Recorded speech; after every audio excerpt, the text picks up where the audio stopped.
Exit poll ನಿಮಗೆ ಗೊತ್ತಿಲ್ಲ. ಈಗ ನಿಮ್ಮ ಟಿ ವಿ ಅವರು ಮಾಡ್ಬೇಕದನ್ನ, ನಾವೆಲ್ಲಿ ಮಾಡೋದು? ನಾವು ಗೆಲ್ತೀವಿ ಅಂತ ಅಷ್ಟು ಹೇಳ್ತೀವಿ, ಗೆಲ್ತೀವಿ 100%. ಮಾರ್ಜಿನ್ ಎಲ್ಲ ನೀವು ತೆಗಿಬೇಕಂತ ಟಿ ವಿ ಅವರು ಹೆಂಗೆ ಎಷ್ಟು ಏನು ಎಂತ ಅಂತ ನಮಗೆ ತೆಗಿಬೇಕಾದ್ರೆ ಇನ್ನೂ ಟೈಮ್ ಹಿಡಿದ್ರಿ. ಯಾಕಂದ್ರೆ ನಮ್ಮ ಸೋರ್ಸಿಂದ ತೆಗಿಬೇಕು ನಾವು. ಗೆಲ್ತೀವಿ ಅಂತ 100% ಇಷ್ಟು ಮಾತ್ರ ಹೇಳಕ್ಕೆ ಸಾಧ್ಯ ಇದೆ. ಸರ್ ಹೆಂಗಿತ್ತು ಸರ್, ಏನು ಯಾವ ರೀತಿ ಜನರ ಎಲ್ಲ ಕಡೆ ಓಡಾಡಿದ್ರಿ, ಪ್ರತಿಯೊಂದು ಮತಗಟ್ಟೆಗೆ ವರದಿ ತರಿಸ್ಕೊಂಡಿದ್ದೀರಿ, ಸಿಕ್ಕಾವಿ ಮತ್ತು ಇದನ್ನು ಹೋಲಿಕೆ ಮಾಡಿದರೆ ಏನಾದರೂ ಒಂದು ಪಾಸಿಬಲ್ ಇದೆ ನಾನು ಅಲ್ಲ, ಒಂದು ಕಾನ್ಸ್ಟಿಟ್ಯೂನ್ಸಿ ಹೋದ್ರೆ ಒಂದು ಡಿಫ್ರೆಂಟ್ ಇರುತ್ತೆ. ಅದಕ್ಕೂ ಹೋಲಿಕೆ ಮಾಡಲಿಕ್ಕಲ್ಲ. ಅಲ್ಲಿ ವಾತಾವರಣ, ಅಲ್ಲಿ ಜಾತಿ ವ್ಯವಸ್ಥೆ, ಡೆವಲಪ್ಮೆಂಟು, ಭೌಗೋಳಿಕವಾಗಿ ಇವೆಲ್ಲ ಸಮೀಕರಣ ಬೇರೆ ಬೇರೆ ಇರ್ತಾರೆ. ಒಂದೇ ಕಾನ್ಸ್ಟಿಟ್ಯೂನ್ಸಿಗೆ ಒಂದು ಹಿಂಗೆ ಅಂತ ಹೇಳಲಿಕ್ಕಾಗಲ್ಲ. ಅಲ್ಲಿ ಹೋದ್ರೆ ಡಿಫ್ರೆಂಟಾಗೇ ಇರ್ತದೆ. ಸಿಗ್ಗಾಂವ್ ಡಿಫ್ರೆಂಟ್ ಆಗಿತ್ತು ರೀ, ಇದು ಡಿಫ್ರೆಂಟಾಗೇ ಇತ್ತು. ಅಲ್ಲಿ ಹೋದ್ಮ್ಯಾಗ ನಮಗೆ ಗೊತ್ತಾಯ್ತು ಏನು ಕೆಲಸ ಮಾಡಬೇಕು, ಹೆಂಗೆ ಮಾಡ್ಬೇಕಂತ. ಸ್ಟಡಿ ಮಾಡಿದ್ಮ್ಯಾಗ ಸ್ಟಡಿ ಮಾಡಿ ಕೆಲಸ ಮಾಡಿದ್ದೀವಿ. 100ಕ್ಕೆ 100 ಗೆಲ್ತೀವಿ, ಅದು ಅಷ್ಟು ವಿಶ್ವಾಸ ಇದೆ. ಭಾಳಷ್ಟು ಧರ್ಮ ಮತ್ತು ಜಾತಿ ವಿಚಾರಕ್ಕೆ ಸಂಬಂಧಪಟ್ಟಂತೆ ಈ ಬಾಗಲಕೋಟೆ ಚುನಾವಣೆಯಲ್ಲಿ ಭಾಳಷ್ಟು ಚರ್ಚೆ ಆಯಿತು. ಅದು ಏನಾದರೂ ಮತದಾರರ ಮೇಲೆ ಎಫೆಕ್ಟ್ ಆಗೋದಾ? ಹೇಳಿಕೆ ಕೊಟ್ಟಿದ್ದಾರೆ ಸರ್, ಪಂಚಾಯತಿಯಿಂದ ಪಾರ್ಲಿಮೆಂಟ್ವರೆಗೂ ನಾವೇ ಇರಬೇಕು ಅಂತ. ಹಿಂಗಾಯ್ತರೆ ಆಡಳಿತ ಮಾಡಬೇಕು, ಅವರಿಗೆ ಊಟ ಆ ಸ್ಟೇಟ್ಮೆಂಟ್ ಮಾಡಿದ್ರೆ ನಾನು ನೋಡಿದ್ರೆ ಅವ್ರ ವಿಡಿಯೋಗ. ಅದು ಸಾರ್ವಜನಿಕವಾಗಿರೋ ನಾವು ಆ ರೀತಿ ಹೇಳಲಿಕ್ಕಾಗೋಲ್ಲ.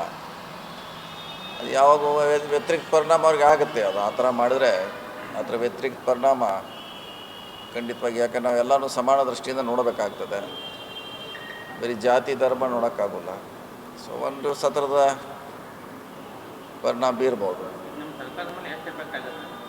ಯಾವುದು ರಿಸಲ್ಟ್ ಬಂದಾಗ ಪ್ಲಸ್ಸು ಆಗ್ಬೋದು, ಮೈನಸ್ ಒಂದು ರಾಜಕೀಯ ಒಂದು ಧ್ರುವೀಕರಣ ಆಗುವಂಥ ಚಾನ್ಸಸ್ ಇದೆ.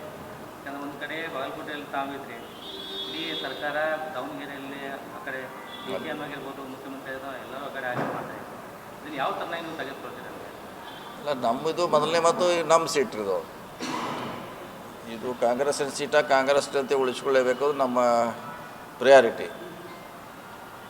ಮತ್ತು ಗೆಲ್ಲೋದ್ರಿಂದ 12 ವರ್ಷ ಆರಾಮಾಗಿ ನಾವು ಆಡಳಿತ ನಡೆಸ್ಬೋದು. ಒಂದು ವೇಳೆ ನಾವು ಒಂದೇ ಸೋತರೂ ಕೂಡ BJP ನಮ್ಮನ್ನು ಮಲಗಲಿಕ್ಕೆ ಬಿಡೋಲ್ಲ. ಒಂದಕ್ಕೆ ಸೋತರು ನಮ್ಮನವ್ರು 2 ವರ್ಷ ಮಲಗಲಿಕ್ಕೆ ಬಿಡೋಲ್ಲ ಅವರು. ಇತರ ಮ್ಯಾಗ ಈಗ ಗೆದ್ದೀವಿ ನಾವು CM, ನಾವು ಮಂತ್ರಿಗಳಂತ ಈಗ ಹೇಳಕ್ಕೆ ಶುರು ಮಾಡ್ತಾರೆ ಅವರು.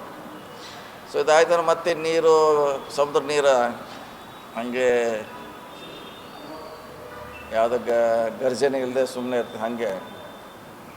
ಸೊ ನಮಗೆ ಆಡಳಿತ ಮಾಡಲಿಕ್ಕೆ ಸ್ವತಂತ್ರವಾಗಿರ್ತದೆ ಅಷ್ಟೇ. ನೀವು ಒಂದು ರಾಜ್ಯಾಧ್ಯಕ್ಷರಿಗೆ 4 ಚುನಾವಣೆ ಸೋತು, ಇವೆರಡು ಸೋತ್ರ BJP ಅವರು ಮಲ್ಕೊಳ್ತಿಲ್ಲ 5 ವರ್ಷ.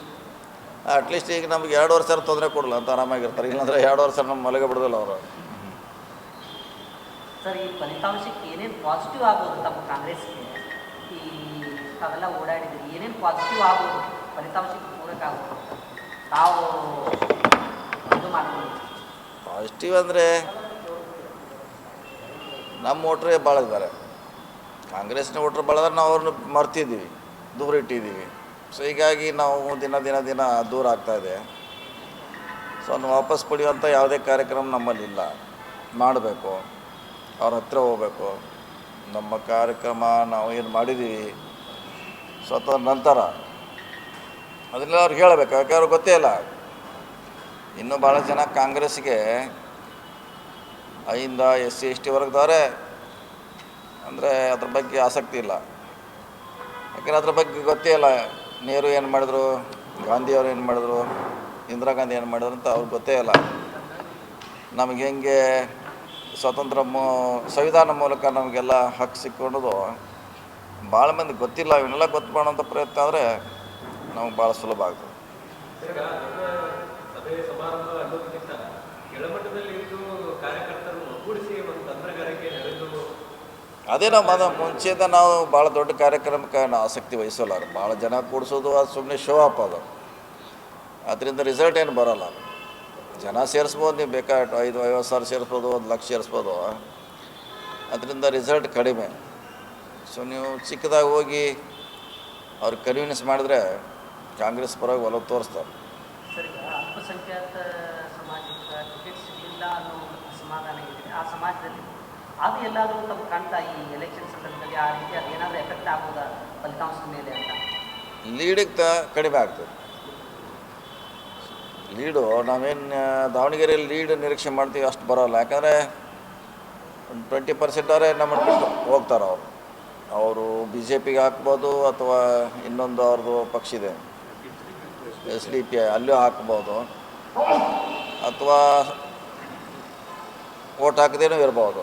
ಒಂದು 20% ಅಲ್ಪಸಂಖ್ಯಾತರಲ್ಲಿ ನಮಗೆ ಡ್ಯಾಮೇಜ್ ಆಗುತ್ತೆ. ಸೊ ಅದು ಮುಂದಿನ ದಿನಗಳಲ್ಲಿ ಮಂತ್ರಿ ಮಲ್ಲಿಕಾರ್ಜುನ ಅವರು ಸರಿಪಡಿಸ್ಕೋಬೇಕು. ಆ ಸಮುದಾಯಕ್ಕೆ ನೋವು ಆಗಿದೆ. ಯಾಕಂದ್ರೆ ಅವ್ರ ಜನಸಂಖ್ಯೆ ಹೆಚ್ಚಿದೆ, ಅವ್ರು ಸಿಗಬೇಕಾಗ್ತದೆ, ನೋ ಡೌಟ್. ಆದರೆ ಮುಂಚೆಯಿಂದ ಅಲ್ಲಿ ಶಾಮನೂರು ಅವ್ರು ಕ್ಲೇಮ್ ಮಾಡ್ತಾರೆ, ಅವರೇ ಪಡಿತಾರೆ, ಶಾಸಕರಾಗ್ತಾರೆ.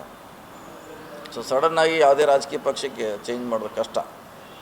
ಇನ್ನು ಮುಂದಿನ ದಿನಗಳಲ್ಲಿ ಮಲ್ಲಿಕಾರ್ಜುನ ಮೇಲೆ ಭಾಳ ಜವಾಬ್ದಾರಿ ಇದೆ.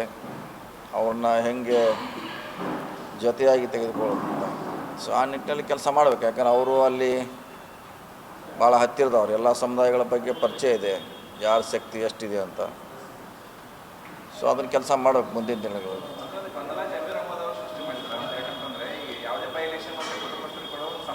ಹೌದು.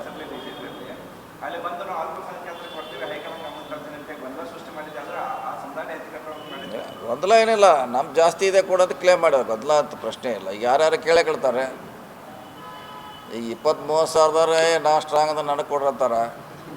ಮತ್ತು ಅವ್ರು 70,000 ಇದ್ದವ್ರೆ ಕೇಳಬಾರ್ದ್ರೆ.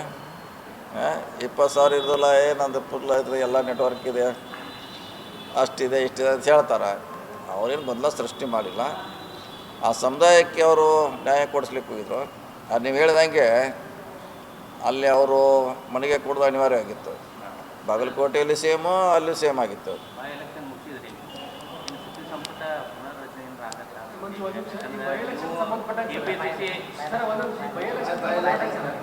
ಇಷ್ಟೆಲ್ಲ ಇದು ಫಲಪ್ರಯೋಗ ಆಗ್ತದೆ. ಇಡೀ ಸರ್ಕಾರ ಒಂದು ಕಡೆ ಬಂತು, ಅಲ್ಲಿಯೂ ಮಂತ್ರಿಗಳು, ಇಲ್ಲಿ ಮಂತ್ರಿಗಳು, ಇಷ್ಟು ಹಣ ವೇಸ್ಟ್, ಇಷ್ಟು ಕಾರ್ಯಕರ್ತರ ಶ್ರಮ. ಬೈ ಎಲೆಕ್ಷನ್ಗೆ ಅವಶ್ಯಕತೆ ಇದೆ ಅಷ್ಟೇ ರಾಜ್ಯದಲ್ಲಿ, ದೇಶದಲ್ಲಿ. ಮತ್ತು ಮಾಡಲೇಬೇಕಲ್ಲ, ಚುನಾವಣೆ ಬಂದಾಗ ಮಾಡಲೇಬೇಕು ರೀ. ನಾವೇನು ಮಾಡೋದು? ಇಲ್ಲಾಂದ್ರೆ ಸಿಸ್ಟಮ್ ಮಾಡಬೇಕು.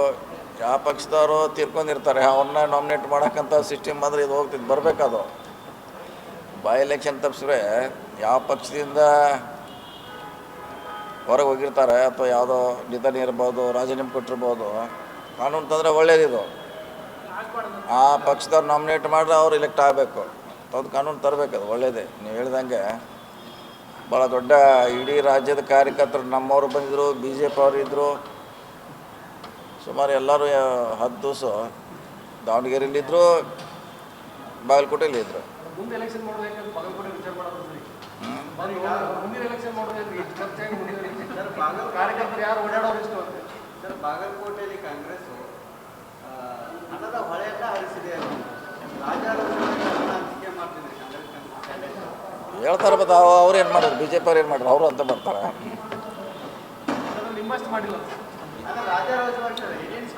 ದುಡ್ಡೇ ಇಲ್ಲ, ಅದು ದುಡ್ಡೇ ಹೆಂಗೆ ನಾವು ರಾಜ. ಈಗ ಕಾನೂನಲ್ಲಿ ಅಪರಾಧ 10 ರೂಪಾಯಿ ಕೊಟ್ಟರು ಅಪರಾಧ, 100 ಕೊಟ್ಟರು ಅಪರಾಧ, 200 ಕೊಟ್ಟರು ಅಪರಾಧ. ಮತ್ತು ಅವರು ಕೊಟ್ಟಿದಾರಲ್ಲ, ಮತ್ತು ಅವರೇ ಒಪ್ಕೋತಾರೆ. ಸರ್, ಯತ್ನಾಳ್ ಕೊನೆಯ ಹಂತದಲ್ಲಿ ಎಂಟ್ರಿ ಆದ್ರು ಸರ್, BJP ಉಚ್ಚಾಟನೆ ಆದವರು ಏನಾದರೂ